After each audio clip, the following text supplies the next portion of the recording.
নাম হল সামিরুল ইসলাম, খেলিপাড়া পার্ট 2। আসলে মানে কি হয়েছে, মানে রাতে মানে খেলা হব ভলিবল খেলা, না ভলিবল খেলা হব।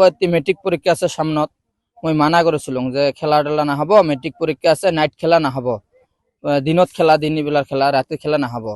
তা বর্তমান যা ডিজে ডিজে বাজালে বন্ধ করে দেয়, খেলাধুলা মানে নিষেধ করেছে, মেট্রিক পরীক্ষা আছে সামনত খেলা না হব। এলে নিয়ে মোর সাথে তর্ক করছে পুরা। তর্ক করার জন্য কয় কি, কয় খেলাবার না দিলে না তোর কিবা একটা ক্ষতি করিম। ক্ষতি করার মধ্যে মরে যে ফলন দিয়ে গাছটা কাটি দিছে, টমেটোর গাছ কাটি দিছে। মানে মোটামুটি 3 পোয়া মাটি হবো আরো। এলা বেচাবাদ এটা মূল্য তাও লাখ টাকা মতন পালং হয়, মানে 30 টাকায় বর্তমান কাটা কিলো চলি আছে।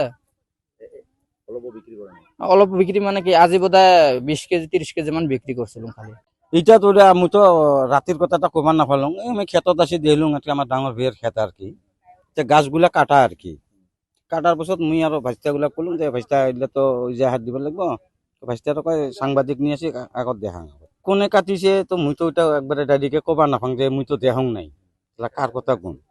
ঘনটা মানে রাত্রি সন্ধ্যার সময় বলে কিবা খেলা আছিল, খেলার পিছত বলে যে ভলিবল খেলার থেকে মানে চেংরা গুলা খুব কাজিয়া করছে। এই কাজিয়া করার পিছত আর কি ইলা করছে আর কি, তো আর খুব বেয়া কাম হয়েছে। তো আধা বিঘা 3 পোয়ার মতন হবো আর কি।